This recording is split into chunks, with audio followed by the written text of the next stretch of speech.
Good morning, everyone, and welcome to the New Media Show. My name is Todd Cochrane. Glad to be with you. We were off last week. Kind of explain that here in a few minutes. But, of course, I want to welcome my co-host, Mr. Rob Greenlee. Good morning, Rob. How are you? Doing great, Todd. It's great to be in the middle of summer in the Seattle area. Definitely. Well, it's a few months of sunshine that you guys get where it's not rainy and dreary. But Yes, exactly. I can actually smile again, not did just be droopy face all the time because it's so depressing. yeah, did you have a good Fourth? Yeah, it was good. There was a lot of fireworks blown up around here, so yeah, it Well, was good. well, that's good. Well, I want to welcome as our guest this morning, Mr. Kris Smith. Good morning, Chris. How are you? I'm good. Thanks, Todd. Thanks for having me, fellas. You got that big windscreen in front of your face, and Let me see. see if we can. Well, the beard, it's mostly beard. Oh, it is mostly mostly- beard. Oh, so Yes. you definitely got that. What is that group called? Yeah. Anyway, yeah, you got that going on. ZZ Top, come on. Well, no, Yeah. not. I'm talking about the modern day big beard guys, the Duck, Oh, the Duck okay. Dynasty guys. Oh, Duck Dynasty. Oh, Yeah, Duck I do Dynasty. get that one a lot. They've popularized the big beards are back, man. It's just like it's the thing now, so it's kind of funny. But of course, Chris is you wear a lot of hats. But why don't you give the audience a little 411 in your background so they know who we're talking to here? Sure. A longtime podcaster, got into the game with you guys a long time ago, back in 2004. Started a production company in 2005 and moved through that, and continually been building podcast software as well as podcasting on my own. And most recently was at Podcast One as a CTO for a little while, and I've left that, and I'm on to a company that I founded back in 2005. We're restarting that, which is palegroove.com. So that's where I'm at. So love podcasting, been in the space a long time, and I'm really excited about getting to talk with you guys about podcasting. I don't get a chance to nerd out about it that often. It's a topic that I think Rob and I sometimes get tired of talking about because we live it 24/7. But in all honesty, sometimes we're talking to ourselves. So it's it's good. It's good to have you on the show. Hey, just do want to let everyone know. It really last week was once again my fault. We had kind of planned on doing Of course, it was Rob. You were having some challenges finding people to come on even on the day, the Friday before the 4th of July, right? Oh yeah, everybody's thinking family. They're not thinking Yeah. getting on the new media show. So that's it's as the way it should be. And I wanted to also mention before we can move Sure. too far on about Chris. He's had that beard since really since I met him. I think, right? Oh. Is that right?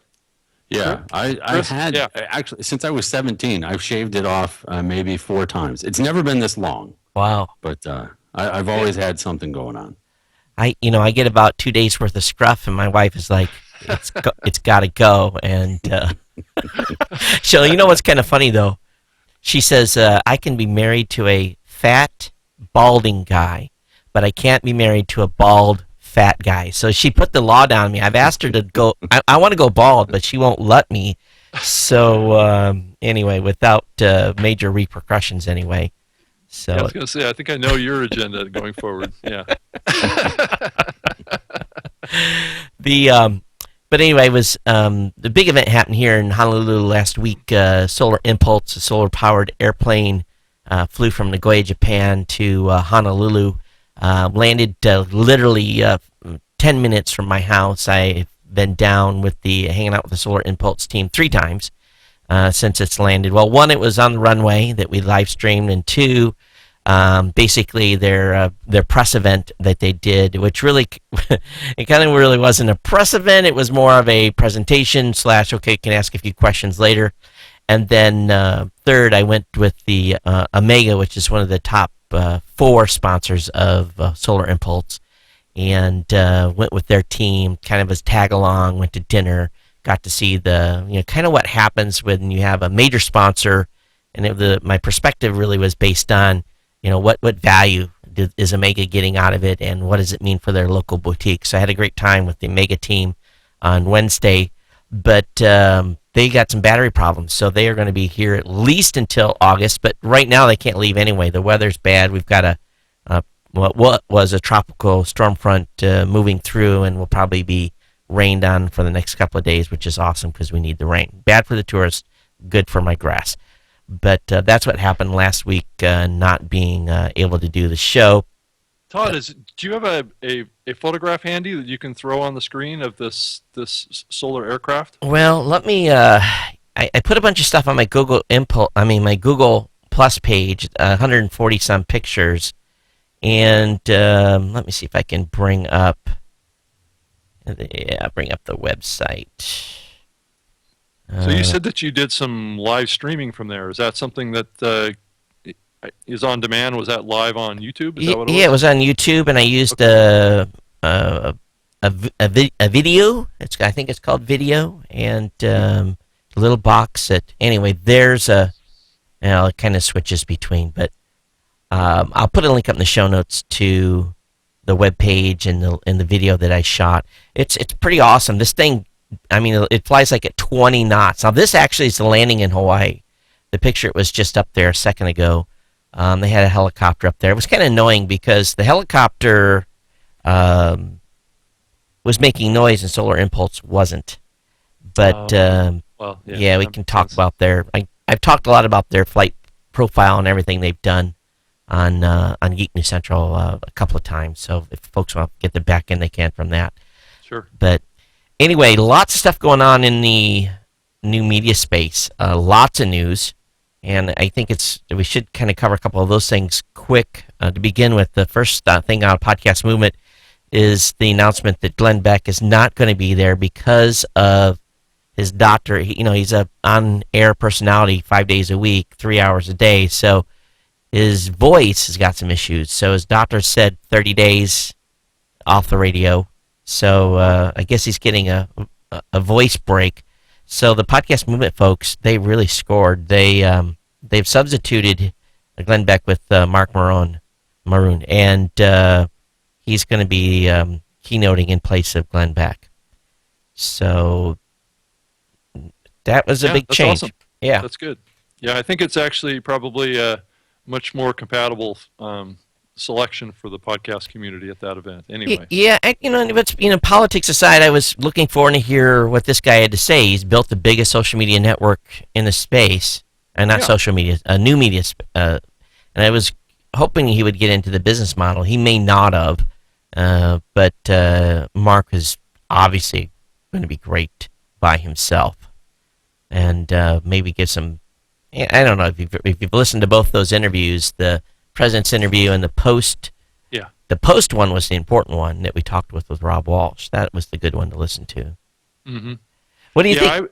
I mean, it would be great. Both Aisha, Tyler, and Mark are going to be at that event. It would be a great opportunity to get those two together to do a podcast movement up on stage or something like that. Because those two got together and did a session or a podcast together at the LA Podfest last summer, and it was one of the best podcasts I've ever heard. I mean, it was live. I mean, I was in the room when they were doing it. Right. But to get those two together, they're so talented at this. It's so entertaining to get those guys together. It would be a real opportunity. Actually, I'm going to make a recommendation to Dan if he can try and pull that off. That would be amazing if those two could get together. Chris, I just want to step back a little bit.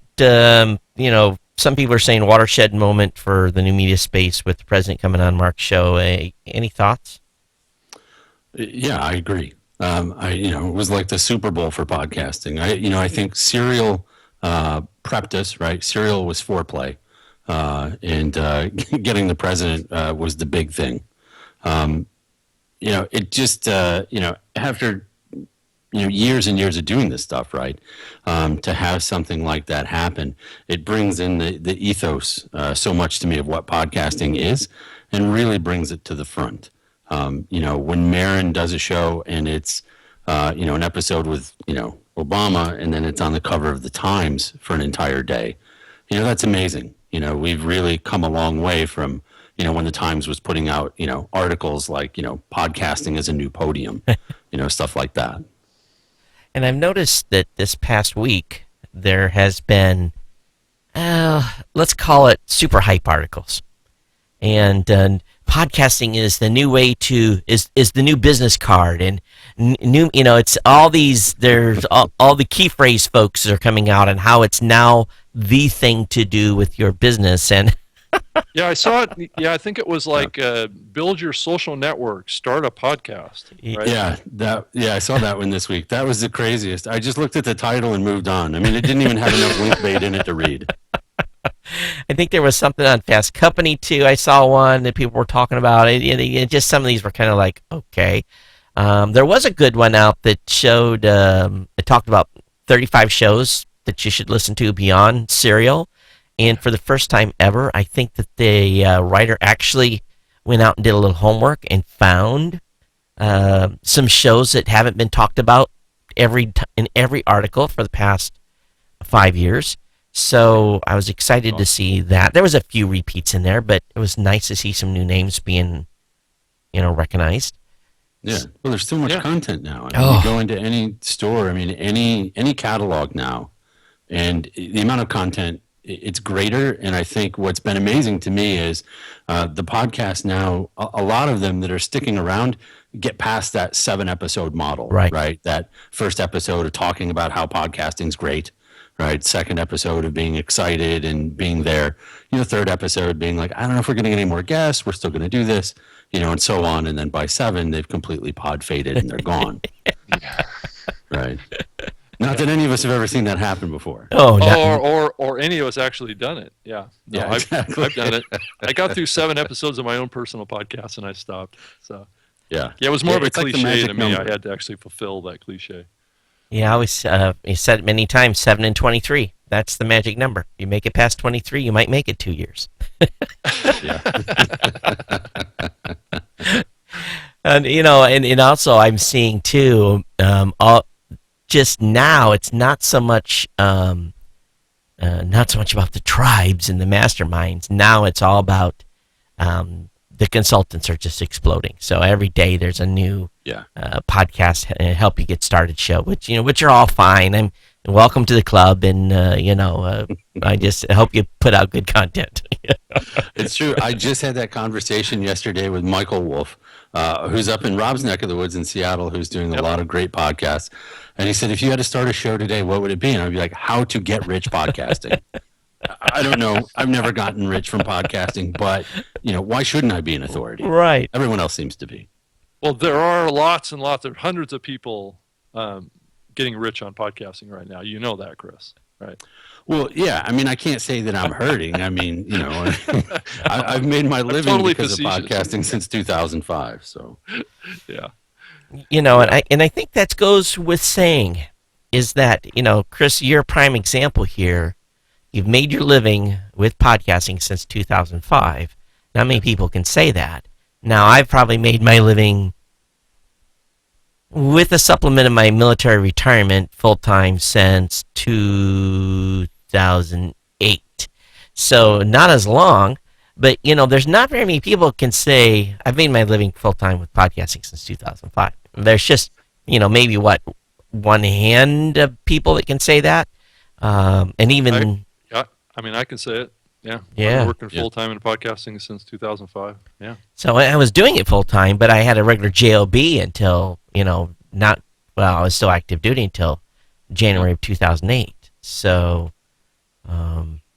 there's not too many people that can say that at this point. No, not at all. So, Kris, if anyone can start a podcast business, it's how to get rich, or at least make a sustainable living. You're the guy that can do it. Let's talk just a little bit. Let's get into that a little bit. Let's talk a little bit about what you're doing over at Pale Groove and what the revitalization there of that site and business is. Sure. Like a lot of people, I started out early, 2004, and I thought I'd make $1 million with my own podcast. And after doing it every day for 2 months in, November, December of 2004, I realized, I wasn't going to do that. And, I looked at the landscape and said, this is coming. This is going to be a big deal. So I launched Pale Groove Studios with a press release back when they still mattered, right? And I put that out, and 2 weeks later, I ended up with, through a pitch, of course, I got MTV as a client. And really what I was doing at that time was audio content marketing. So, I'd work with these major brands and agencies, and we would do podcasts internally. So I would help them out, to get things going. Like, you can see here, Home Depot, MasterCard, those guys. And we did, 5-6 episodes, branded content, recorded all at one time, not even really pushing a product. So there were no pre-rolls, no post-rolls. It was, brand-owned content. And through that process, I really enjoy audio, and we would get a lot of video in, but I still stuck with audio. And, after the native advertising stuff really picked up, I spend a lot of time listening to audio, and I know that, your attention can't always be on a screen. There's a lot of opportunity for people to still enjoy lots of types of content that are not available in audio format. And, that's what Pale Groove fills that niche. And we also work with brands and agencies to, aggregate, distribute, and, do a lot of the things that other networks do, but we do it with a lot more hand-holding, and we don't really operate as a network.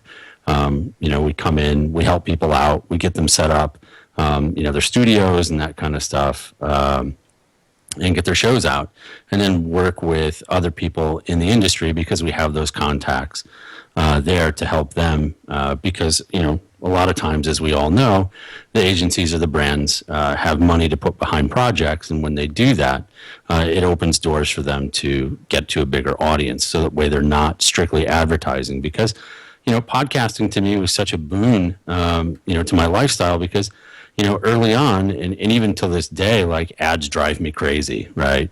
The less ads I can have, the better. And that's what always appealed to me about podcasting. And I thought if I could participate in the medium and make money without necessarily producing, content that needed ads, that would work. However, like every other business model, as we're seeing, in the last 2 years, podcast advertising is really taking off. So that's also a component of, what we do now.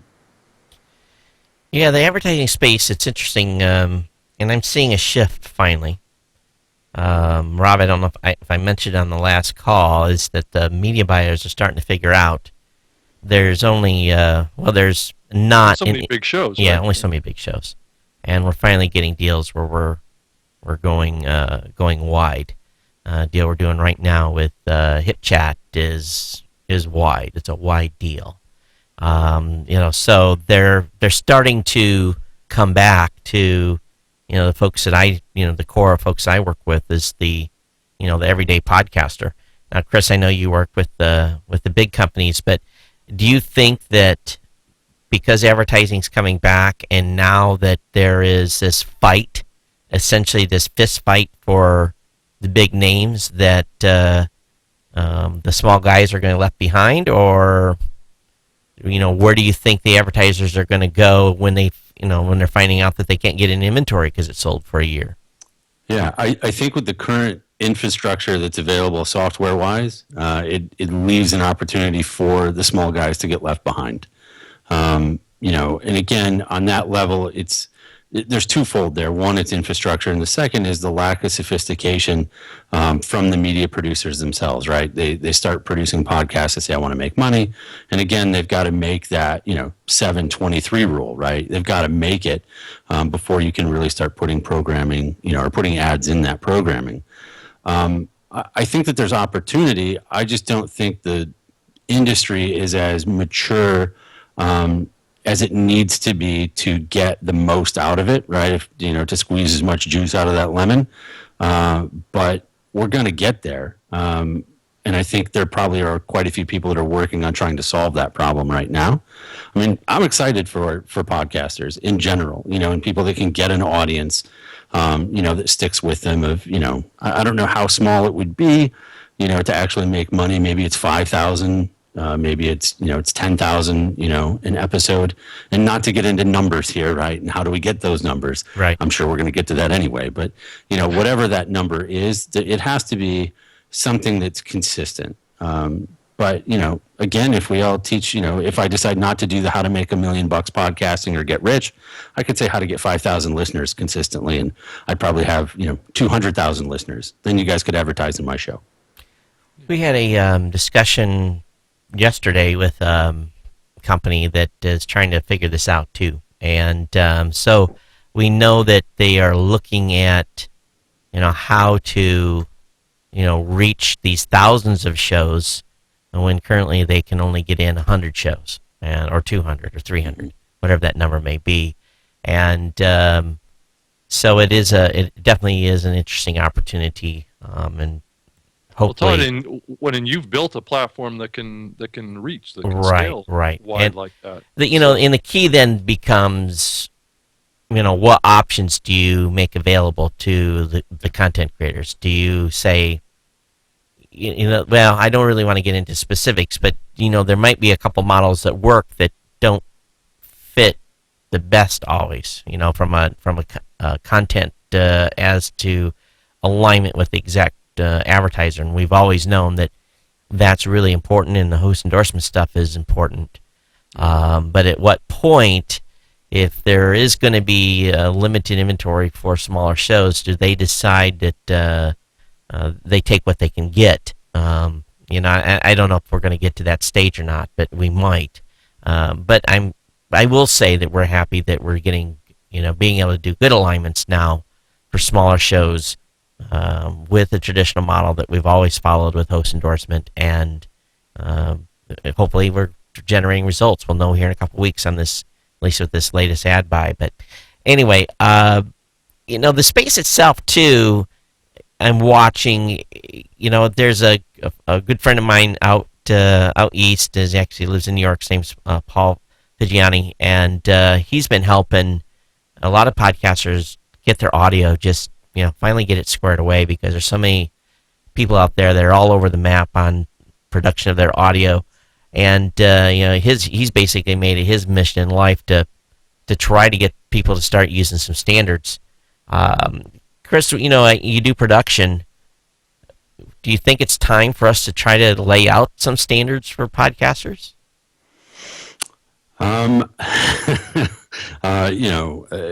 Standards get a little scary. But, yeah. I think, guidelines. Yeah, totally. Yeah. Look, I'm a big fan because, I'm always listening. I build hi-fi speakers, so I'm an audio nerd. Minimum for me, I think it would be good. I like 128 kilobit, dual channel stereo. I like that. Even if it's a monologue podcast, I still like that. I feel like there's a little more warmth, and that kind of stuff there. I still crank out my stuff at 192 or 256 because I don't have that many listeners. So bandwidth-wise, that's good. Clients, I still recommend 128. But, 128 or 96, that's a good spot to be in, But, I think as an industry, it could help because, we've all gone through this stuff, right? The listener fatigue, you hear something, it might be great content, but it's recorded terribly. And even if, so yeah, that could help. Yeah, I think to kind of add to that, I think that there's this issue of scale that comes into play as you're talking with playback bitrate and quality. As it shows, and I run into this all the time, and I'm probably Todd, and I know Kris, you do too, is there's a pull to keep bandwidth costs down, right? So you tend to get pushed towards lower bit rates, so the file sizes are smaller, but then you compromise on the quality. And I see that there is that issue specifically in really large scale shows where there's this tug of war that's going on between keeping your audience happy with the audio quality. They have earbuds inside their ears. It isn't like they're listening always in a car where there's a lot of noise and the sound quality isn't as important. This is a medium that's got headphones and people are listening in very, very kind of close proximity to the audio. And so I think quality is really important, but there is this tug of war of costs, right? And I think there's a lot of people out there that are paying really high costs for bandwidth for their large shows right now. And I think it's an issue, and I'm not sure what the solution is, but I just wanted to throw it out there that this is a common issue. I mean, I had it come up just yesterday with a big podcaster that they're paying a lot for bandwidth. And I asked them, so what's your bit rate? Oh, we're playing at 64K, and I just cringe. I say, you know, you really need to up that. But the issue is if you start at a certain audio quality. So let's say, I mean, I've also come across podcasters that start at 192 or 168 or and start to grow their shows and want to go back. You really can't go back. You can get better, tough. But you can't really go back because your audience will complain. Or they're doing 192 with a $30 mic from Walmart. Yeah, well, that's the other side too. And Todd, I wanted to also ask you before we move on this topic too much. So, are you seeing these wide buys coming from agencies? Or are you coming from direct? Oh, agencies. Yeah, for sure. Agencies. Agencies. Okay. Yeah, they're. But you know, I kind of help push it along. I have this brief that I'm doing now. It's go wide versus narrow. It's a presentation we've been doing, and when you look at 7 simple slides, it's like I have the head. It's not like the deer in the headlights. It's like, wow, you know. It's like all of a sudden they realize. Then instead of instead of getting 8 spots a month, I can give them 500, you know, or 1,000 spots a month.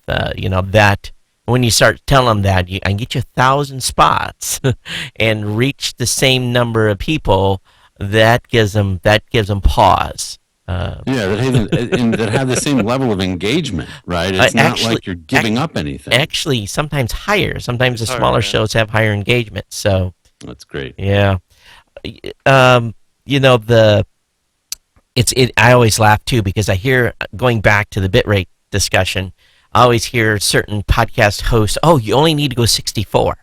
These are podcast hosting companies. And I'm thinking to myself, I know what's going on there because they know. I know if the people go to 128, instantly their bandwidth bill doubles. And, 64 is good enough for spoken word. Don't need to go any higher than that. I'm the same. I just cringe. No, I encourage people to do 128. Hey, so what do you think? I'm hogging the mic here, so Rob, just tell me to shut up whenever you need to get in a word in edgewise. Okay. Kris, what do you think the future holds then for the space? Man, I see continued, where growth has picked up. This is like that whole where's the internet going to be in 10 years? Yeah. Oh boy. Totally.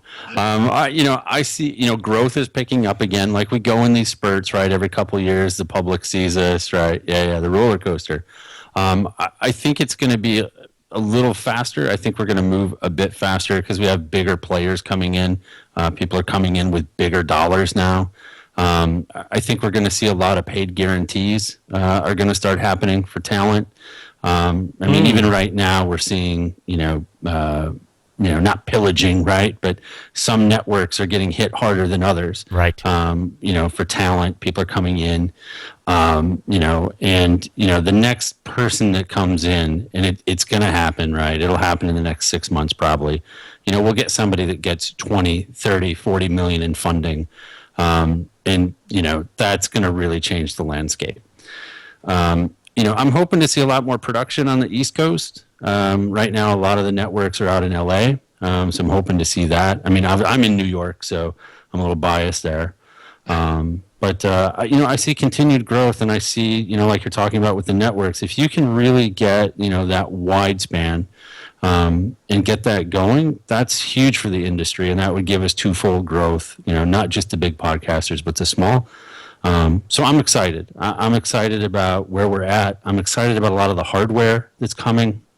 The Amazon Echo, forget about it. I mean, it came into the house. My daughter stole it. It's been in her room.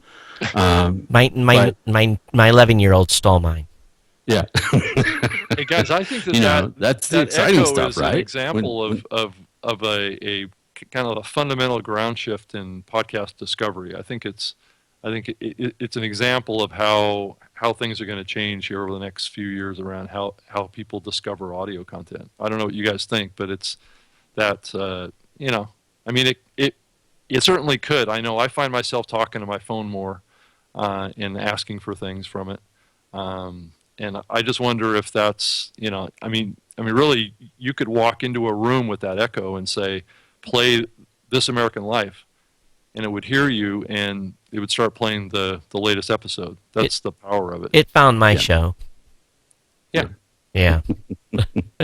Yeah, So, I mean, and that's it. It is. It's such a fundamental shift, and I think it's an all new. It's a new ability to reach an audience that hasn't heard of podcasting before, in home, in a way that we've never done it. In that user experience is going to find its way into cars, right? Again, where we get a lot of our audience at drive time and that kind of stuff. No longer do people have to burn MP3 CDs. Right. Then we had mobile, the mobile power. And I think that just the new connected Bluetooth devices, period, are a huge boon for podcasting. But we've got to make sure that we're at the table, and we're not getting led around by the nose by, the big guy and the audio spoken word, which is Audible. Right. So. One thing you said something. We're going to come back to that. Yeah. You opened the Pandora's box on that one. Yes, you did. Did I?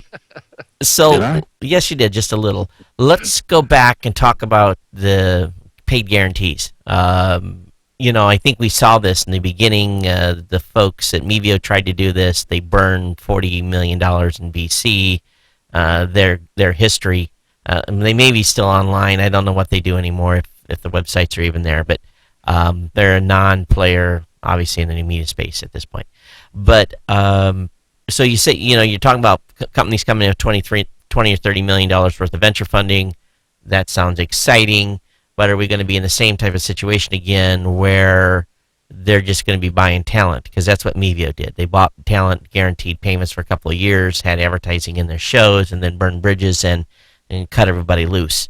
What do you think the model will be different this time when someone comes in with that kind of amount of cash and they start trying to sign talent and throw this guaranteed payment in front of them? Yeah, I think that they're going to be, well, obviously, my take is I think they're more savvy. This has happened on the display side over the last 4 years, right? With, Taboola and Outbrain coming in. That was a space that had been around forever. Related content just wasn't really well done. And these guys, just went out and they locked up the top producers.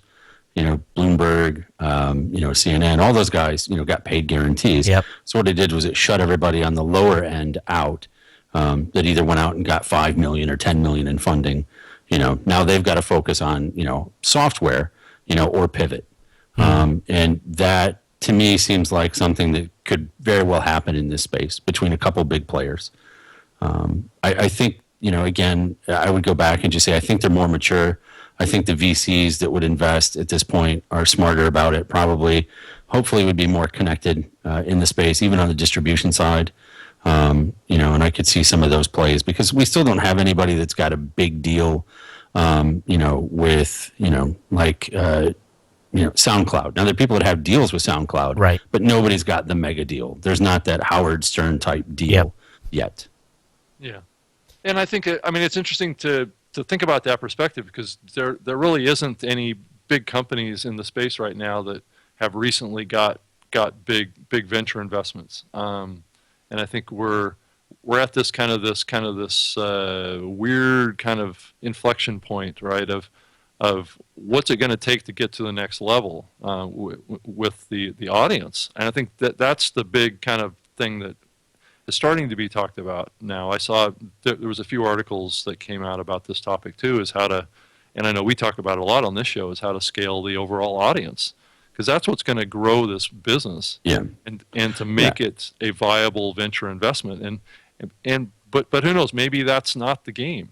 Maybe a big venture invested thing isn't the game. Maybe these companies. I think Midroll is a good example. They're not a huge VC funded company, but they're starting to build. Todd's another one. These are being built on revenue. Mostly, and I know a lot of the venture community is starting to change their tune a little bit about funding companies just based on user growth. They're looking more and more to fund companies that can keep themselves alive off of revenue. Rob, I built from revenue from day one. I know, but and that's the reason why, I've only been able to add as we've grown revenue. And I'm sure there's a lot of other people in the same position. I just didn't. The VCs laughed at us. They really did. They said, "You're too old. Your team's across the country. Y'all need to come to Silicon Valley." And I was like, I'm not doing it. Sticking it to the man. Well, and if and now if someone came to me and said we want to do a round, yeah, we got a business that's still the same. It's not necessarily the same. I have an office already, office space. Yeah. That time we didn't even have an office. We had to be lean and mean. Yeah, well, I think, we were too early, right? I mean, Right, I know it's taken right. us a long time, but, I've been out pitching, software startups before, right? SaaS model stuff, and, literally going out and then meeting somebody, and they're just like, you're 5-6 years ahead of your time. You're like, no, this needs to be now. I'm not going to be able to do this in 5 or 6 years. Yeah, Chris, go sit on your hands for 5 years and come back and talk to us, right? Yeah. Yeah, exactly. No. And you're just like, oh, please, no, let's just do this deal. But I think that happens. That's happened a lot in podcasting. I mean, look, in 2006, I was at Third Coast Radio Festival in Chicago.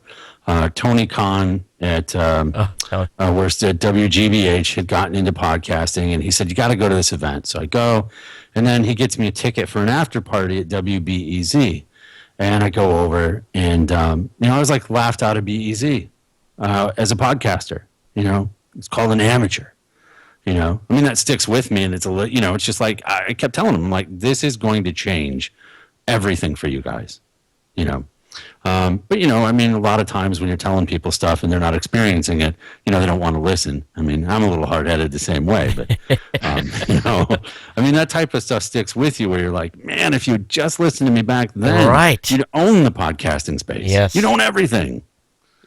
So now the phone calls come, and it's the program director at such and such, 50 station conglomerate, and they're in a panic. Yeah. And that's happening right now. Yes, every day. Those broadcast radio guys are like, what the heck? Yeah. How am I going to adapt to this? And I told the other guy, when can I have my platform? I said, I'm 5 months. If maybe 5 months I can get you a platform. And like, what? Game's going to be over with by then, Todd. It's just like, okay, it's pouring right now. I can only hire some. It feels like newspaper, right? It's like, you guys didn't see this coming? How did you not see this coming? But in one thing too, and I know this is, I don't even know if we want to go down this road yet too, but finally there's been some, I guess for better reasons, interesting calls that we've been having with additional players now in the space. They're trying finally to figure out measurement. They're like, and I'm like, you mean you haven't had measurement? Well, how have you been doing this all this time and you don't have any measurement? Well, I get this, this kind of this answer, and I'm like, oh, okay, we can fix that for you. And just last night I emailed a guy, got him, they're putting 10 sample shows up, and they're going to run, and I'm just kind of like, my eyeballs are kind of big and like, okay, and I warned him. I said, you're in for a shock. Yeah, I still come across shows on a daily basis that don't have any metrics. They don't know how many people are downloading their shows. And I was just like, wow. And a lot of the time, people will host their podcasts on their WordPress blog, right? Yeah. It'll just be hosted off of that blog, and there'd be no metrics connected up to any of it, right? And then you got guys that then try to go roll their own because they don't believe what you're doing, and then you go back and you say, "Can you look at this for us?" And you're like, "Here is wrong." Yeah. Just keep going. And that piece is right. This thing here is good, and then they're like, "Oh." So, Kris, let's talk a little bit about your kind of your ninja RSS skills and your philosophy around manipulating, RSS feeds into websites. And I know this is a little bit of your secret sauce. You don't have to share everything, but I'm just curious. I mean, you have a very unique perspective on how to manipulate RSS. Could you share a little bit about that? Yeah, I mean, most of what I started doing was, back in the day, WordPress was the only platform really available unless you were going to build something custom. And I started to really hate WordPress to make it custom. So I built my own platform. And halfway through building the platform, I realized, the only thing that matters here is my data storage. Once I store this stuff, I can do anything with it. And RSS became, to me, and I wrote a lot about this at one time, which was, RSS is the magic API. It was something that was so widely accepted back in the day, for every platform. And most, apps even today, you just throw a feed into it on a mobile app, and it's good to go. And what I was able to do through that process was to create, single feed you could subscribe to that would take you back through an entire archive one at a time, and it might deliver, a new podcast to you every Friday at 2:00. And I just got really good at slicing stuff together and using as much metadata as possible, right? So, you kind of build search around it, and then you build distribution, and then the other side of that, is the metric side. Feed metrics used to be really important on the subscriber side. We used to look more heavily at subscriber numbers. And I focused really heavy on doing that type of stuff. But what's good about it is, RSS is really easy to transform. So you can take, smaller podcasts and work with their feeds in new ways.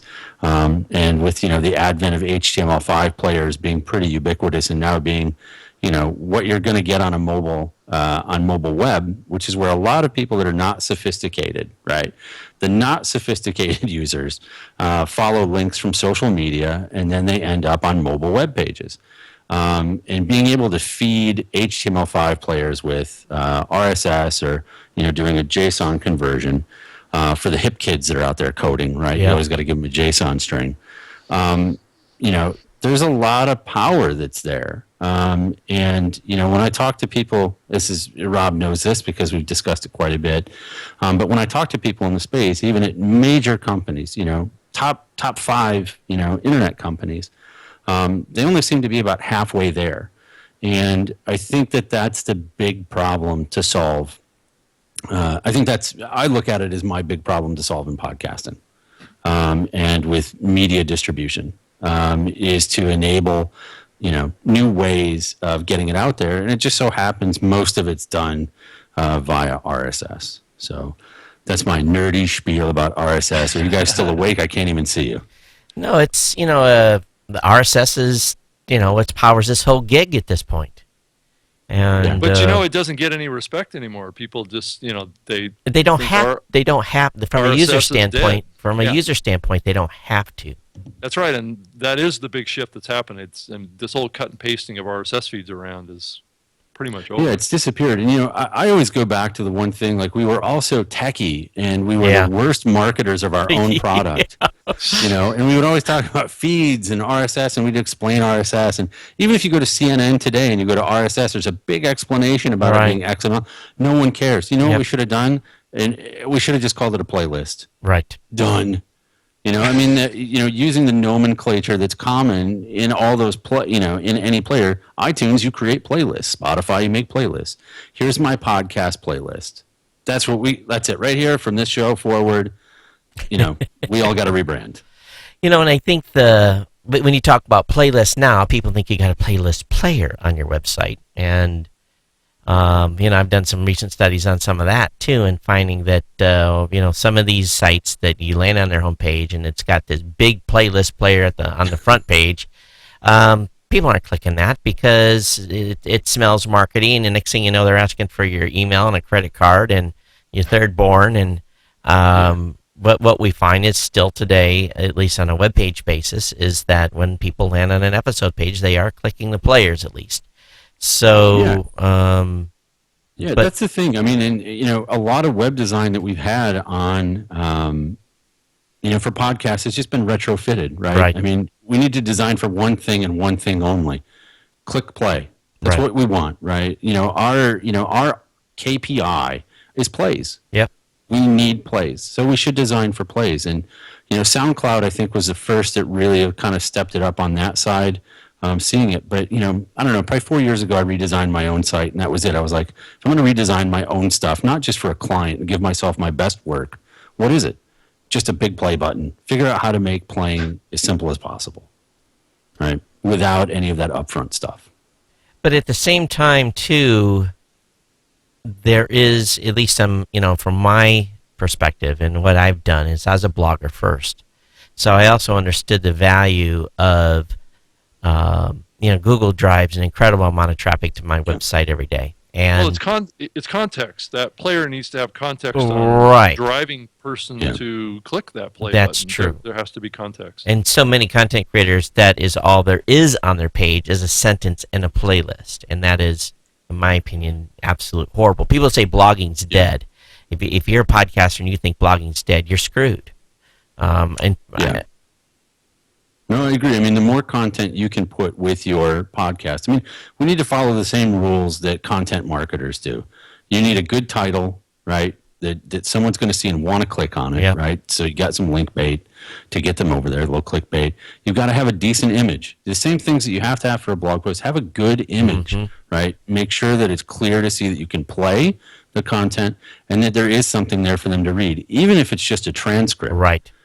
Or even a partial transcript to hit your high points, because you're going to talk about 50, 60, 70 nouns, right? Google loves those nouns, right? They want to find out where the nouns are, and either give you rank or, at least let people go through the page. But I didn't mean to cut you off there. I get excited about that. Yeah. Well, I think we're both on the same page on that extent. Cool. It's just, I think there's a lot of things that can be done. There's a lot of, and the challenge I think we're facing right now is that a lot of marketeers are following a very specific model, and I think they're going to be very disappointed over time on their strategy. But again, it's we're just going in a wave here, and that will pass as well. But I think if people focus on the basics, and if they're in this for the long haul, because this is a long haul play for most people, not if you get lucky and you hit the jackpot and you're one of those shoot to the top guys, bless your lucky stars, but the rest of us are out here doing the grind. Yeah. So I guess as we kind of look forward here, as you look at kind of the overall landscape, you're seeing Spotify come into the space. I mean, obviously Stitcher is involved, and Slacker's got some podcasts, and there's talk of more music services adding spoken word stuff to their platforms. My question to both you guys, and just for us to talk about this, is what does that user experience look like, do we think, that's going to be successful in a music streaming service for podcasting? I mean, how does music and spoken word blend together in a way that is going to be good for podcasting and good for music lovers? Or are we still going to see kind of segregation that happens there? Or can things be blended together to create kind of one like playlist or user experience that crosses between music and spoken word? What's your guys' thoughts on all that? Have you guys done any thinking on that? As you're talking about it right now, I'm thinking about the poor algorithm that does beats per minute compilations of songs. I mean, a podcast would just wreak hell across that, right? If there's music and then there's spoken word, well, how do you make a recommendation from that? I heard the guy from Spotify at the Hiveo event. There was that live streaming radio festival down in LA, and he was talking about, we figured out how to make music work for millions of users. It's just spoken word podcasts. We learned all about music, so now we feel like we can just apply that to podcasting. That was the impression that I got. Wow. Yeah, I mean, that's tough. I mean, how you've got to do sentiment analysis. There's a lot that would have to happen there. I think on an algorithmic side, but I agree with you. The more distribution, the better. I think at an early stage for those guys, it's got to be, crawl, walk, run. Get a human together to curate some lists or find some stuff, and make those recommendations. Make it real simple up front. But we can get there. I think they'll get there. I mean, look at the Dragon Naturally Speaking guys. I'm sure they could come up with something. There you go. There you nuanced, go. Yeah. Hey, so I want to bring us back to a comment you made earlier about Audible. So you said something that sounds like we all know Audible's going to do something here soon. So Well, it's original content. yeah, but do you think what do you think their game is going to be? Well, Todd, before we jump into that, maybe we should give a little context to Audible, right? Sure. Audible is not new to the podcasting space. Don't misunderstand. There's history there that goes way, way, way back. Kris, I'm sure you remember, and I know Todd, you do too. They had a product that they launched back in 2006 called WordCast, and WordCast was going to be a comprehensive publishing platform for spoken word audio or podcasts back in the day. They had marketing materials. They had hired podcasters from the podcaster community. The thing that killed it for them was that they were going to wrap all their content in DRM, and the Patented podcaster DRM. community kind of revolted on that one. Yeah. Right. So I don't know if they're going to do something different here. I would imagine they probably would. I don't know what you guys have heard. I really haven't heard that much. I mean, being here in New York, LinkedIn likes to put any job that Audible has up in front of me when I log in. There's a lot on the digital podcast or the digital audio side, looking for people with podcast experience, looking for program directors. So it seems like they may be, twofold, right? As we've talked, you guys mentioned original content as well as then going out and picking up talent in the space. Well, with them being an Amazon company, and Amazon finding great success in creating original programming for the Roku, or not for Roku, but for Prime, it'll be curious to see where they go with this. If that's what they're going to do, is they're going to build a bunch of original shows, that could be pretty compelling. Yeah, and then, hopefully then they don't cut all the deals that limit the rest of us from getting on platforms. Right. That would be good. Yeah. Yeah, I think that's the big question, right? Are they going to allow distribution outside of the Audible network? I think is the other part. I think they would have to, right? But that goes against the grain of what they've always done.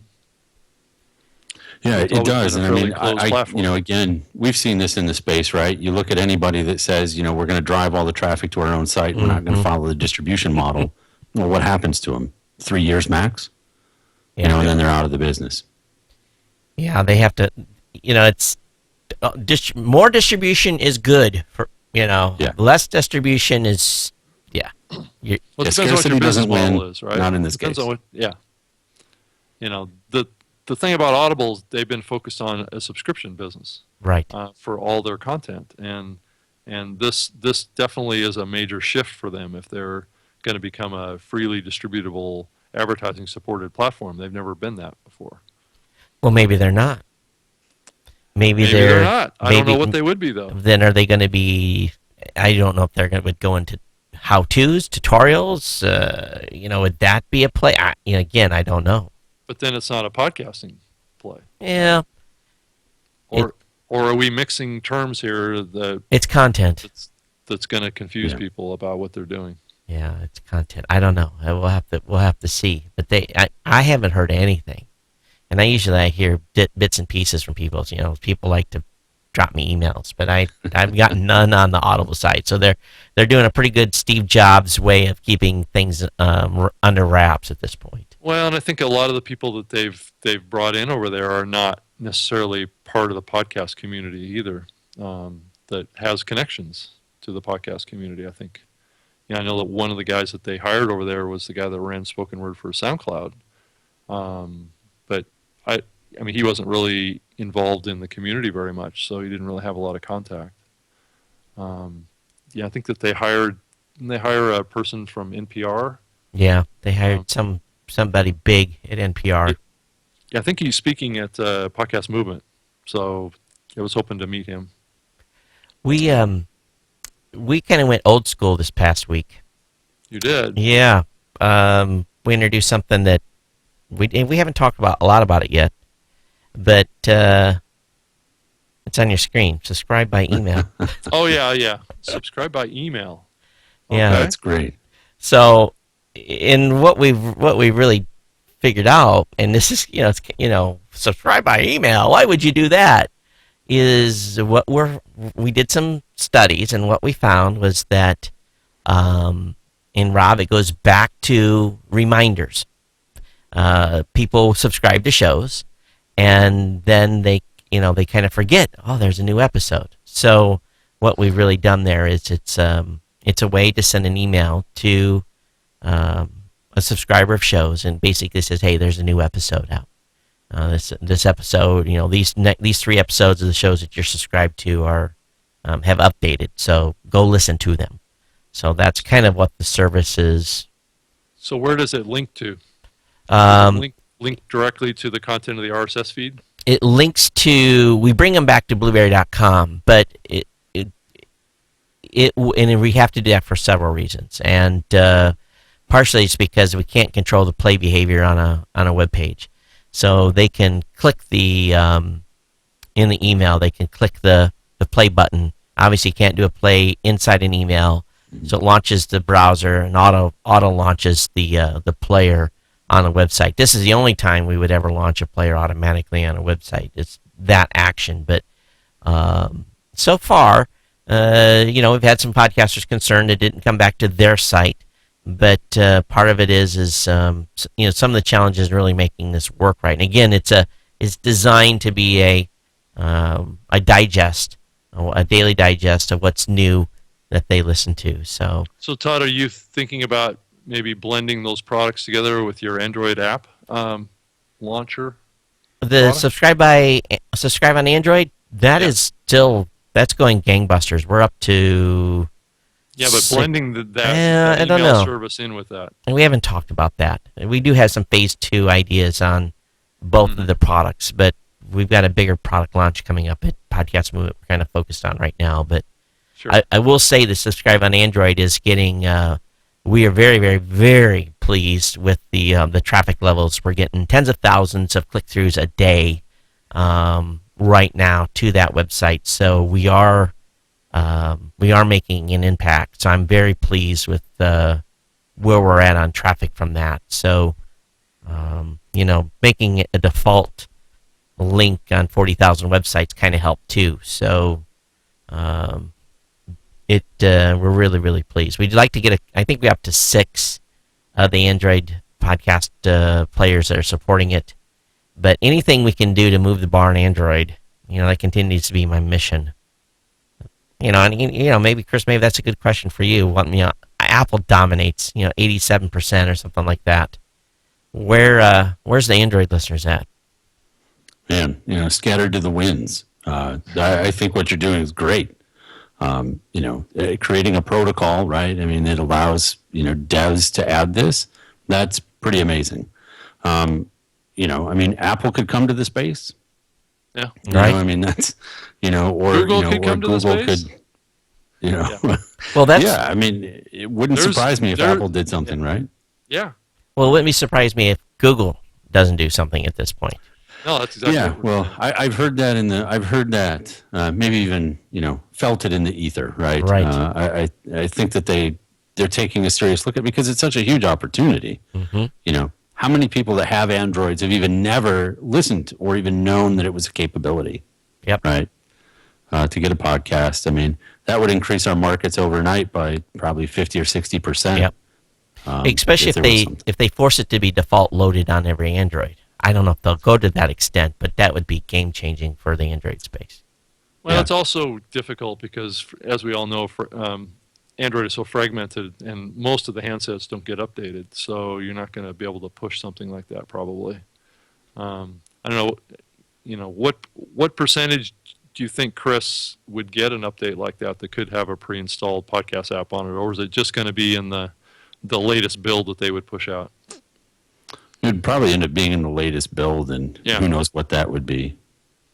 But I mean, that still gives you. I mean, that gives you a runway. I mean, that's a lot better runway to have, yeah, than just getting crushed overnight with something new that comes out. I mean, it's like when Apple started adding feeds to Safari way back in the day. And if you had a feed and you had it in Safari, if you were lucky enough to be one of those companies, what would happen was every browser was doing a refresh every minute on that feed.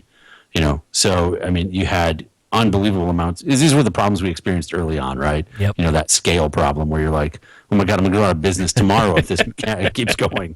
I can't afford a $300,000 AWS bill. This is insane. Yeah. It's expensive to be popular. Yeah. And I just think that there may be something fundamentally different with Android listeners, Android users too. And I'm just, boy, I'm going to get some hate mail over this.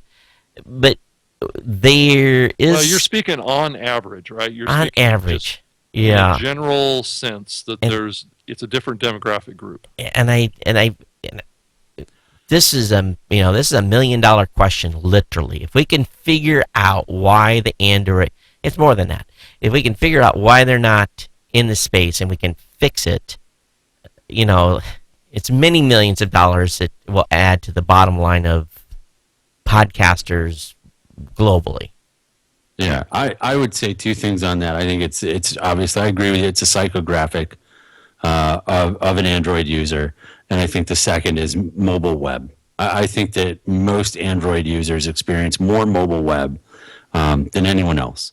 And I see it here in New York. I ride public transit a lot. When I'm on a bus, probably 50 to 60% of the screens that I see, not that I'm looking over anybody's shoulder, right. Whatever, right? I have an interest for the industry. There's a lot of mobile web traffic that's happening that's not in-app. News, lots of stuff that I see, and listening. I see a lot of SoundCloud listeners that are not using the app, and it blows my mind. But again, those are Android users. And that's probably happening more, Kris, because these phones are larger, right? I mean, that iPhone 6 Plus is a gigantic phone. I mean, you can treat that just like a regular, laptop almost, and how you browse websites and you go and do things. You don't have to have apps all the time. I agree with you. Yeah, I mean, I think that you'd probably have to, again, here we go, nerding out, right? You have to segment that a Sony Android device is probably not the same psychographic as somebody that's on, the Kyocera. Yeah. Right.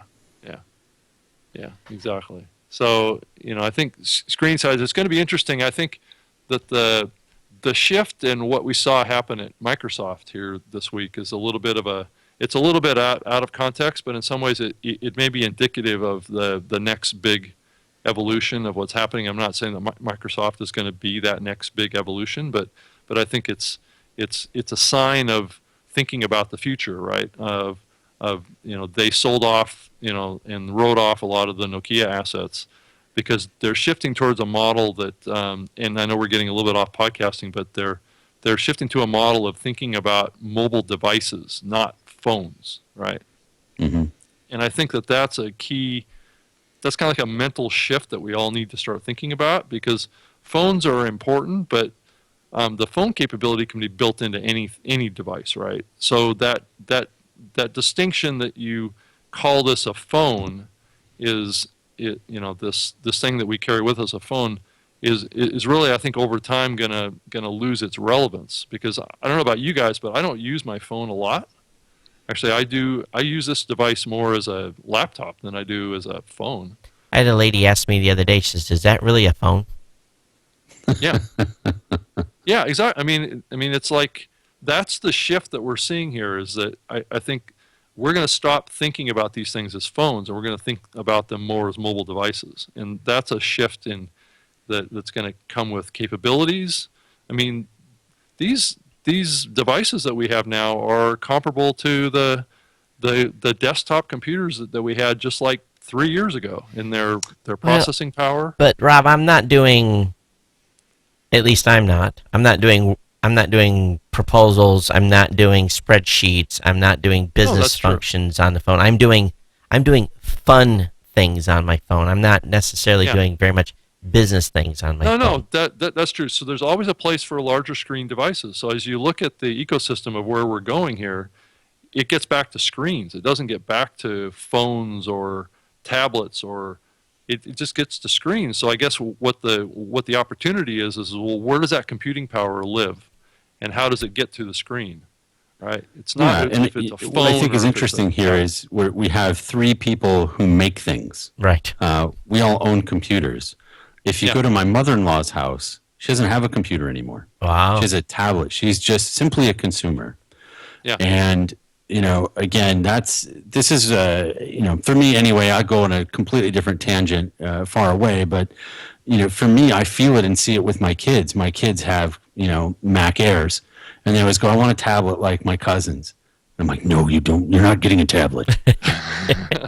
And you make things. We make things. Right. The future is about you're either going to make or you're going to be made. Right. And, and again, it's, you're either going to program or you're going to be programmed. Yep. And, Love it. For us, I mean, audience growth, the more tablets, the more slates, the more, whatever's, it's good. So anyway, sorry, I don't want to run everybody over, but it's a big thing with me recently. And the same thing at my house too, because my son said to me the other day, my 11-year-old, he says, "I want to build games." I'm like, "Great," and he's holding an Android tablet, and I says, "You can't do it on that." Yeah. And he looks at me, and I said, "We can work together, and then we can help you start some projects, but you have to use the computer." And he kind of look at me like, "Why?" So I think too, what we're going to be seeing is as these kids that have grown up on tablets get older and start getting to the point where they can do code, they're going to build some really cool stuff for the future. I can see because I see his frustration is how come I can't build a game on a tablet, so. And one of these kids will solve it. They'll solve that problem. Yes, they will. Well, let's get back to the content at hand. I think I continue to be very bullish and very excited about the podcasting space.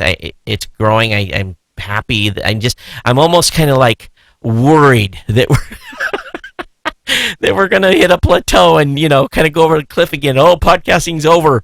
Because we've seen that a couple of times already. But I don't know. Maybe we finally jumped the shark. I don't. Do you guys think I think we've we jumped? definitely jumped the shark. No question about that.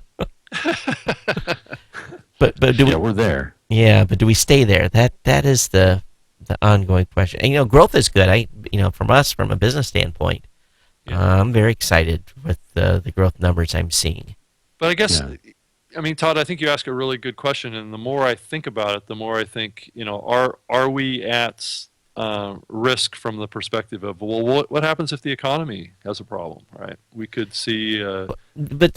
Rob, that kind of happened back in 2009, right? Yeah, but when the economy fell off last time, the advertising dollars increased. The media buyers moved. We had much higher buys when the economy fell over than when the economy came back, because the media buyers started shifting it into other stuff. Mm-hmm. So I'm not so worried about the economy, maybe from the content creator side, maybe a little bit, but not necessarily from the advertising side. Well, because and maybe it's just different now that was such a distraction that it pulled the media attention away from podcasting. Just like Kris was saying earlier, I think what we have going on right now is just heightened awareness. Right. But there's so many. It's worrisome too, because there's so many new companies and platforms and content coming into the space. Is it too much, right? Well, not all of them are going to survive. Yeah, is it just too much too fast? And I honestly think it's really good. I look at this as maybe it's a distributed Silicon Valley back when everybody was making chips, right? So everybody started popping up and making chips and smaller manufacturers. It helps us increase the talent pool. Yep. We're not going to have to train so many people on what it means to be inside a company and what a podcast is and what flight time is and all that kind of stuff and air checks. And just the generalness around it, that we have such an opportunity. Because to be honest, I think that it's tougher for us because, it's not a Hollywood model of, what we do. But, we're in the entertainment business. Right. I mean, that's really what this is. I mean, these are, we're producing stuff for leisure time, right? This is me time. And, I think we're in a much better position than a lot of other industries because on the entertainment side, because we have the ability to travel with people in many use cases where they're obviously not in front of a screen, and they're getting that me time. So I'm kind of always bullish on podcasting, but I think that, that realization that, look, we're in the entertainment industry and let's not take it too seriously. We'll figure out what our problems are, but, we got a cool thing going here. And the best thing is our production cost is, at least for the majority of us, a micro percentage of what TV and even most radio is. Yeah. Yeah. And that's a big reason why radio is having a difficult time moving into this space too. Is that they have those high it's costs. amazing. Yeah. They look at it like they still need big production. I mean, I worked with one client and I was like, look, we're going to record to Skype, and literally they rented a satellite truck because Skype was not in the mindset. I'm like, you got great, rent the satellite truck because they feel like they need to. Well, I'll share this story with you guys. Will laugh.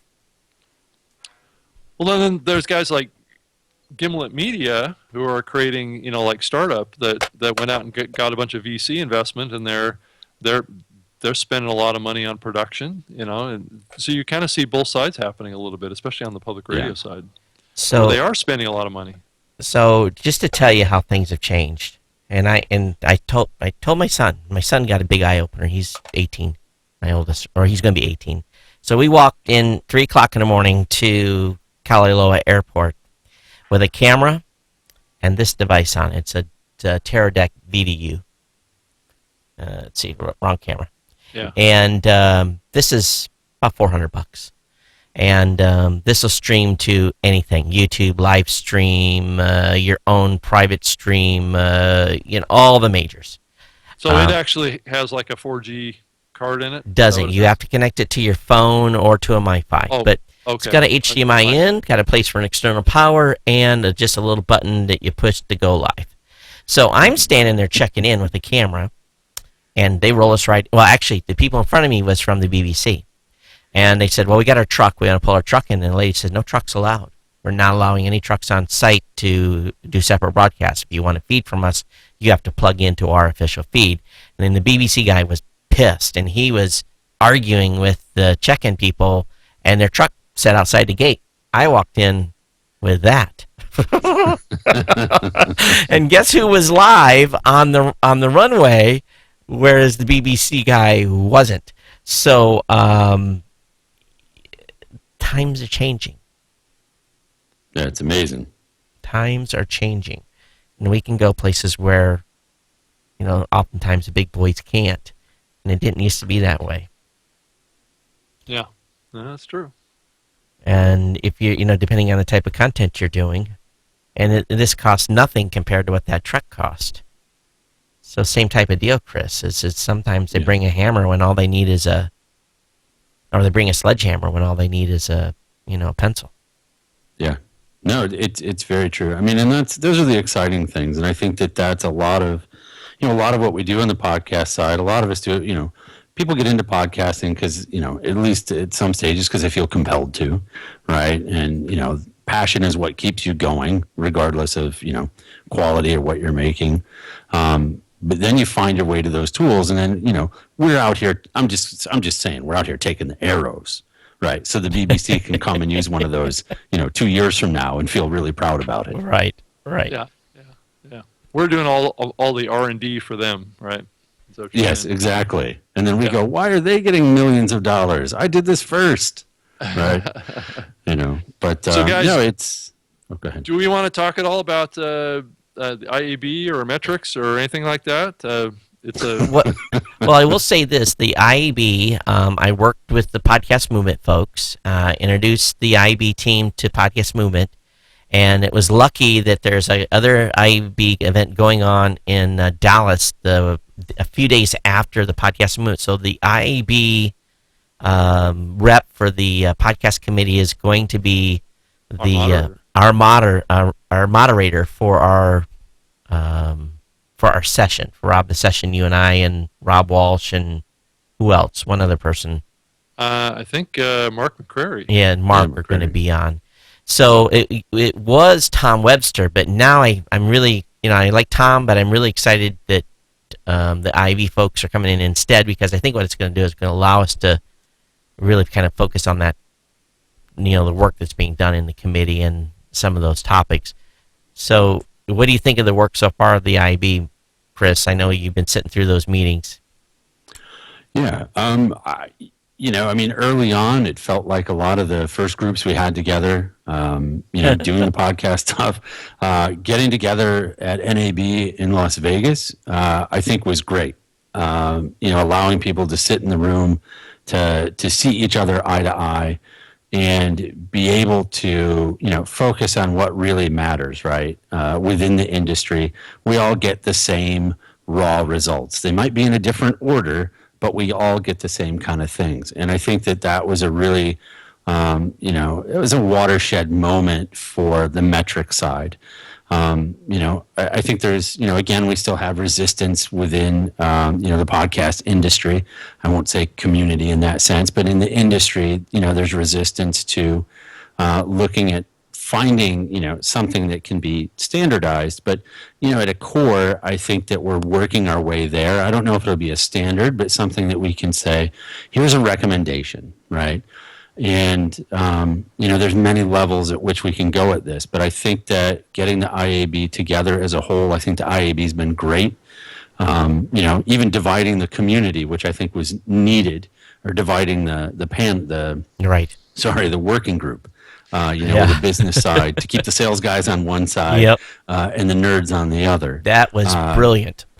Yeah, it has been really good, because it allows the conversations to actually flow.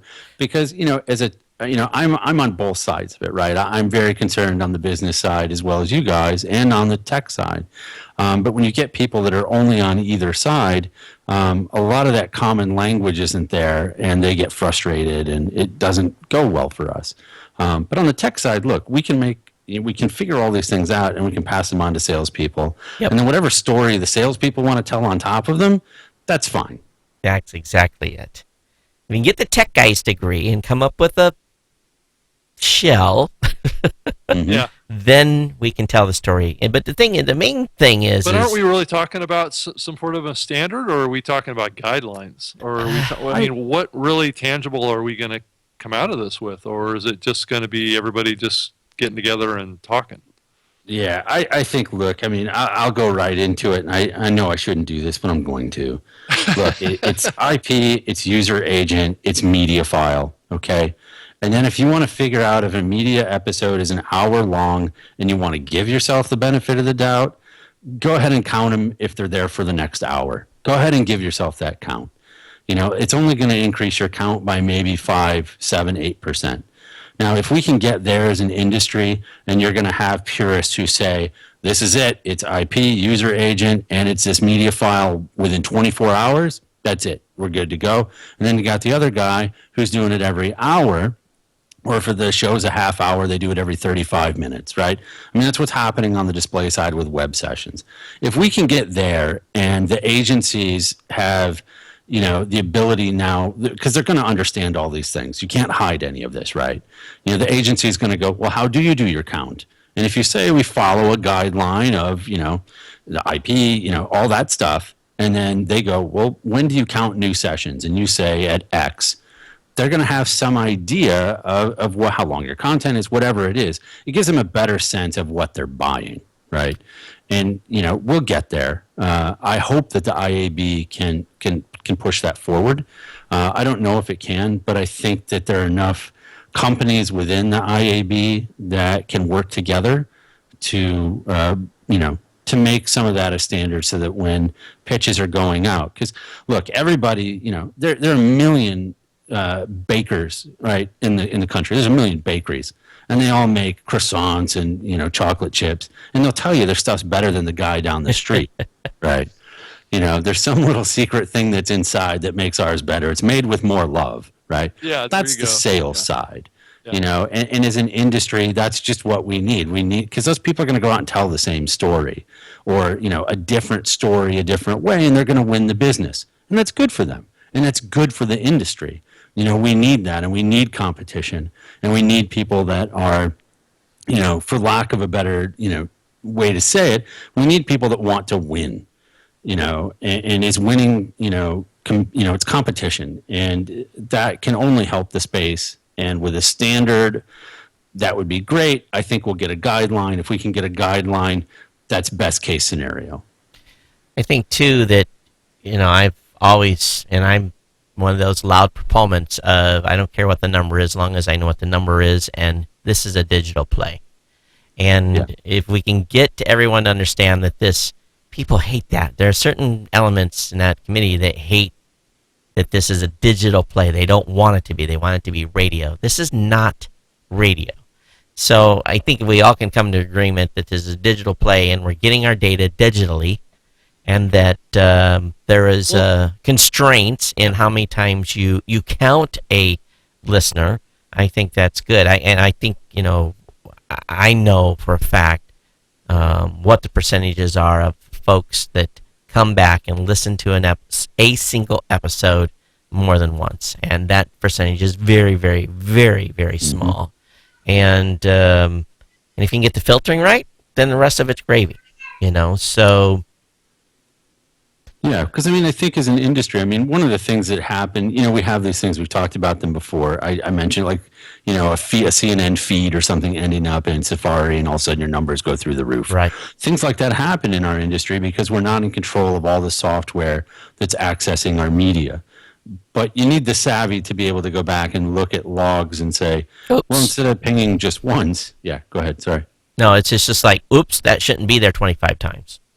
Yeah, exactly. So for every one download, they've hit me 25 times, and we got to figure out how to filter that, right? Not just report it. Yeah. Oh no, not just report it. It's the because I think some of that, frankly, has been going on in certain groups, but that's a whole nother discussion another time. Even on the small, right, the small guy side, you see it a lot with WordPress, or people that get, they're like, I have my download numbers, and where'd you get them? Google Analytics. Right. It's how many people went to my page. Yeah. Well, and it's also, and we've all of us talked about this before too. Is that Todd, you're talking about this is a digital play, and I agree 100%. The argument has been that the radio buyers are not buying on digital yet, but the digital folks are buying on digital. So there's almost like two camps that we're talking about here. The radio buyers I'm dealing with are buying on digital. No, exactly. That's part of what I'm saying is that some of them were not buying on digital, but it's just a matter of time before they will be, right? And where do we want to be when that shift happens? Do we want to be still trying to sell it like radio, or are we going to try and sell it like a digital property, which is what it is, right? Yeah. Arbitron. It'll move it all forward for us. Yes, it will. Yes. So, and they're little. It's clearly a shift that's happening, and do we want to? What side of this do we want to be on when that shift? Yeah, look, I've seen it a lot in many cases over the years, and even working with organizations. The young people at these organizations that are being put in charge of these budgets. You say radio and their brain shuts off. Like there's just, you shot yourself in the foot. You're done. It's not, it isn't radio. They don't care to hear anything about it. What they want to know is who's listening, how long they're listening, right? If you can get that for them, but can you get the results for them? And and you get a test budget, right? And you work your way up. And depending on the brand, a good test budget could be $10,000 for a month or a program. Sure. Or if they're huge, they might want to give you $1 million. I doubt it, but you may get to that place. But these young, again, I'm going to use the M word. It's a bad word, right? Millennials. They're in charge of these budgets, and they've got them locked up. And all they got to do, their job is to go back to their boss at the agency and go, I spent the money and everything is going up and to the right. Can I spend more money next time? That's yes. right. And if it doesn't, you're out. Yeah, and when you mention radio or any of the other analog stuff that goes with it, that's just foreign. Yeah. And that's, then you find yourself with a pile of objections you're never going to get past. I think, too, is we are going to solve much of these questions about the advertising in the space we've already been at it 10 years. So the folks that were in their 20s are now in their 30s, and the 20-year-olds who are starting to grow into this medium they're our savior. They're really going to dump a lot of cash into this space. It's moving that direction. You're right. Right. Clearly. Yeah, it fits all of their consumption habits. I mean, look at, none of us are spring chickens over here. Right. And these people are, and these kids are finding out about it like for the first time. Yeah. They've still got that excitement, Yep. when they come in and go, oh my God, this is great, for us, I think on the podcast side, community, it's just about being good stewards, right? Mm-hmm. For the next people that are coming in. And to be honest, I really think that having guidelines on measurement after this long of time could only be a boon for us. That's, and what's curious is we tried, or we actually did succeed in having we did standards. To some extent. It was just there were only 3 people doing measurement at the time, and we all knew and kind of trusted each other. So, we all basically worked together. So it was, we had dinner and had drinks and, then fought for customers online. But, yeah. It's a competitive marketplace, yes. So, but now you've got other folks that are joining the space that, have their own model. So it's time for the IEB, and I'm looking forward to seeing it. I think it's great. I mean, and again, I would go even in one further. I mean, with what we're seeing publicly, with companies. I mean, look, you type in podcast advertising, and now there's a plethora of people paying to get into that on AdWords and Google. Right. And that's a good place to be. And I think I may have seen you there before, Todd. May have seen the mid-roll over there. But there are a lot of people that get it, and that's good for us. And fortunately, now, the thing that people need to remember is media buyers talk. And they have drinks with their competition, too. And, they share what's succeeding and what isn't, and what companies are working and which aren't. And there's companies on this list right now. I just Googled that, and for some reason I ended up on a Yahoo page. There are companies on this that I don't even know who they are. What page are you on, Todd? I'm on a Yahoo page where I did podcast advertising. Outbrain, never heard of them. Oh, Outbrain. Okay. Yeah. Well, that's the display side. It's interesting. They probably bought it just to related content, those guys. So interesting. But yeah, some Midroll didn't buy an ad. They got good SEO, so they're right there in the stack. And Radio Tail, who else? Oh, that's interesting. Yeah, so a lot of players are in yourself, right? Google your industry and see what happens. Yeah. Exactly. Because that's what everyone else does. We're already here at the 90-minute mark, so. Hey, Kris, what you tell us quick about your show that you've been doing with your wife for a long time, Croncast? All right. So very early I've been doing a podcast since November 8th, 2004. It's called Croncast. It is a terrible name, but at the time, the only people listening were nerds, and Adam Curry was producing regularly, so I thought, what a better idea than call it a cron and mix it with podcast. So we had a lot of Unix users very early on. But we've been doing the show for, well over 10 years, my wife and I, and we've produced over 800 episodes. And my wife is a very funny person. I play the straight man on the show, and we just talk about our lives. But we don't live like a lot of other people, right? Like my wife makes her, goal to go on Wheel of Fortune, and she goes on Wheel of Fortune and wins, right? So, we got to make up our own reality content. But, we stuck with it a long time, and, we met a lot of great people, through the process. But, a lot of good stuff over there, It's like Hulu, where they say now streaming seasons 1 to 16. We're over here at like 1 through 35. So 25 episodes a season. You can get in there and get it. It's good stuff. There's a lot of great stories that are very relatable. But, you can see how my life has changed from being a tech nerd at a community college to living in the hippest neighborhood in New York City, in Brooklyn. There you go. Podcast success story right there. And I'm glad you love living in New York. You know, in the early days of the podcasting space, we were under, a company was looking to acquire us, and we did the dance for a little while, and they said, "Oh, you're going to have to move to New York." And after about a week there, I was like, "Shoot me first, please." See, When I you live in alluded to this Hawaii, it's a earlier. little I was hard to here looking compare, for I would say. funding a long time ago, and I didn't want to go out. My San Francisco friends are going to be displeased with this, but I just didn't want to be out west, and so I wanted to be out here. And then the economy tanked. I didn't get my startup funded, and it was like in the Midwest. I'm like, I could either get a job working at a bank or an insurance company doing web building and podcast, or I can roll the dice. And somehow I convinced my wife, and we moved here with 6 suitcases and a hermit crab in her front pocket, and the kids. So, And no jobs, nothing. So, and when you move to New York, sometimes that's all you have room for with some of the apartments, and is 6 suitcases and exactly. We ate the hermit crab the first day. We cooked it over an open flame on our little broiler.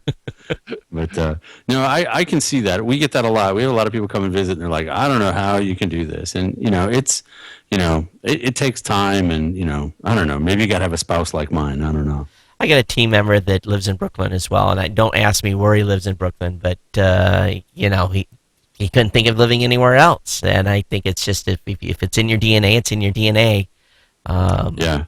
And people tell me I'm crazy when I said I'd leave Hawaii if I could convince my wife to do so. That's the only reason I'm staying here is because of her. Yeah, you're in paradise. Thanks to Instagram, I see everybody going to Hawaii all the time. I'm like, oh, that's so He nice. just lives there. And I just live here. So for me, I take it all for granted. People come and and I appreciate people save for many years to come here and vacation It takes you a long time to get to the States, though. It doesn't take. It's 5 hours to LA, not too long. 5 hours to LA? Yeah. That's all. Okay, That's well, all. that's like flying. That's not bad. That's shorter than a New York flight to LA. Yeah, So not by much. so it's all relative when you are living here. It's it's the norm. You know that you have to fly long distances to get to places. Yeah. It's 11 hours to New York or 9 hours to Chicago. It all depends on where you're going. So, Kris, you're going to Podcast Movement? I am. I'll be down there. I got to come keep an eye on you guys. I know. It'll be good to see you. It's gonna be exciting. Yeah, I'm excited. I think you guys put together, what's been put together is a great show. For years, a lot of podcast stuff has really been like at a 101 level. And what I'm seeing is, it's the 201, 301s, and there's even some 401 level stuff that, I feel like I could sink my teeth into, and I just want to be in the room to experience it. The hotel's sold out, so if you haven't got a hotel room, Wow. you're kind of screwed already. So that it's full. It's going to be Podcast Central, and I'm only bringing one other team member, and I'm still worried we're going to be slammed. So hopefully 2 of us can keep up with it all. But I got a big announcement coming at the show, and the programmers are under a lot of pressure right now. I'm hoping they're ready. We may make the announcement and not be ready, but we're making the announcement hell or high water. And all the engineers are walking out of the studio. Well, and it's not like that's never been done before, Todd. So there's Right. a lot of companies that announce things before they actually go live. So Yeah, well, Steve Ballmer, CES, holding an HP slate. There we go. yeah, there you go. That's the epitome moment of that, isn't it? Yeah. but I will Smoke and mirrors. I'll say this: pricing, what they're going to get, is all laid out. That's done. So now they just Nice. everything else has to be wrapped around it. The marketing piece is ready. Usually the marketing piece comes later. Yeah, usually. Yeah. So I'm excited with Podcast Movement. We have a lot of people and a lot of all the it's gonna probably be a pretty big family reunion again. And there'll be a lot of people we haven't seen in a while because a lot of people are coming to the event they haven't been for a number of years. So It's gonna be a busy event for me. I mean, I got a lot of stuff going on. yeah. I don't even know if I'll get into the sessions. We'll see. Yeah, I'm sure I won't get into any probably. Right. I can say this as somebody who has not paid to go to an event ever. I paid to come to this event. That's what I saw coming up with the event. I was like, I'm not speaking. I have nothing to do with the event, but this is a place I need to be as somebody that wants to participate, in the podcasting industry moving forward. I feel like I'm pitching for it, but it's the truth. Out of pocket, everything to come and hang out, and to go through some of this stuff, because it's right now is, probably the most important time, I think, in the podcasting space, to begin building that foundation for the businesses that are to come. If you want to have a career in podcasting, this is probably the event that a lot of people will point back to. So here's a question. Does anybody know if anyone from Podcast One's coming? I have seen nothing on their participation level. Yeah, I don't know. I don't think so. Midroll's going to be there, I think. Yes. Yeah. They're going to be there. Yep. And a couple of other players that are I would say stepping their game up. most of the other big players are going to be there. Yeah. Yeah, we've got a lot of WNYC folks. Yeah, a lot of the NPR folks. Which is really a good sign, because most of these events in the past have not had the public media people attend. That's what's really stands out to me at this event, is the blending of the worlds. Like a Mark Maron coming, some comedians coming. It's a good blend across the whole space. Sports genre is represented there. The geeks are there. The creatives are there. I think it's really the event that the industry has always needed. And there's going to be a battle of what session to attend, because there is some lineups there that are like wow, and wow, and you're like, who do I pick? From a session standpoint to go to. If you look at the schedule, they've tried to diverge it a little bit, but there are some events, there's some hours where I feel sorry for some of the other speakers, because I know they're going to get decimated because of who's in another slot. So a lot of big names. Yep. So Rob, anything on tap for next week? Shoot. I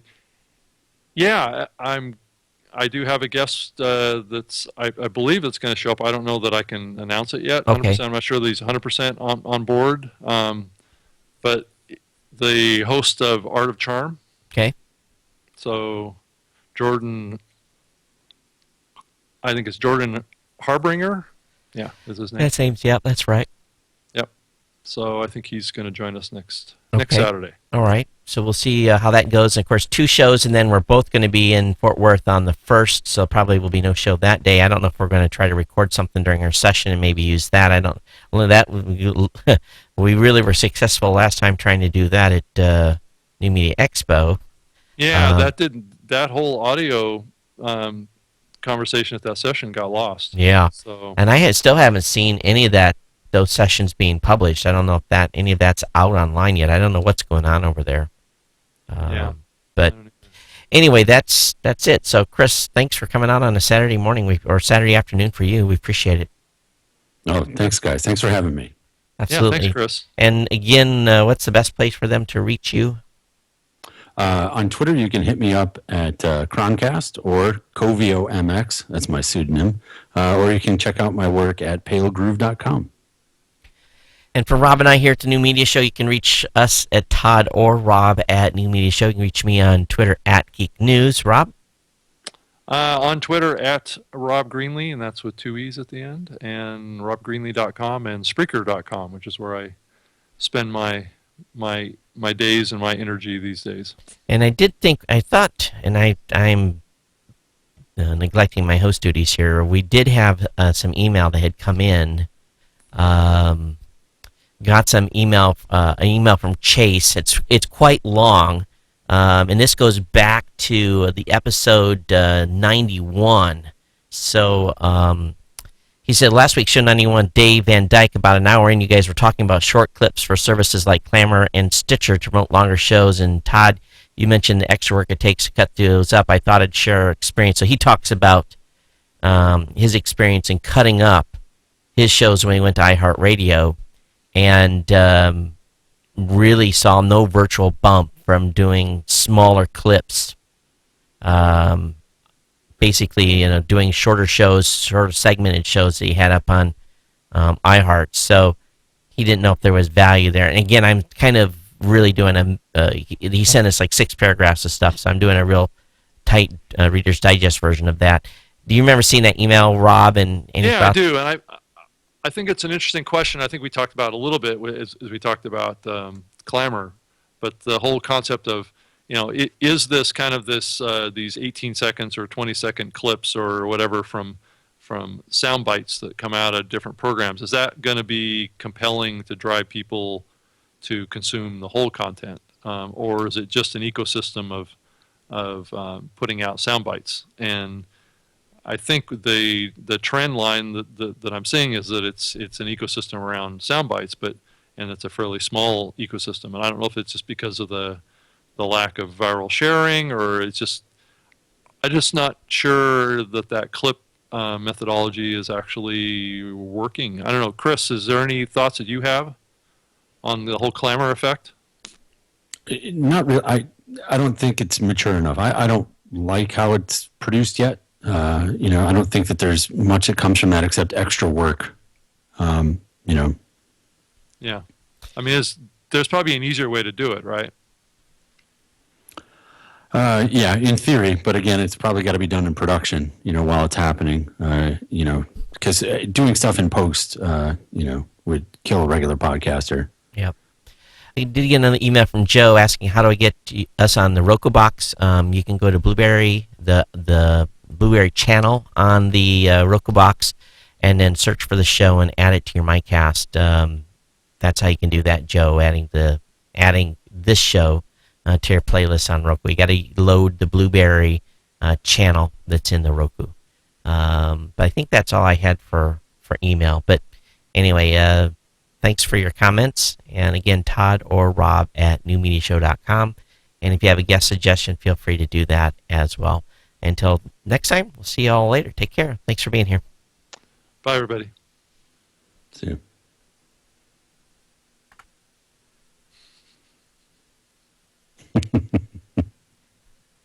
And we're off.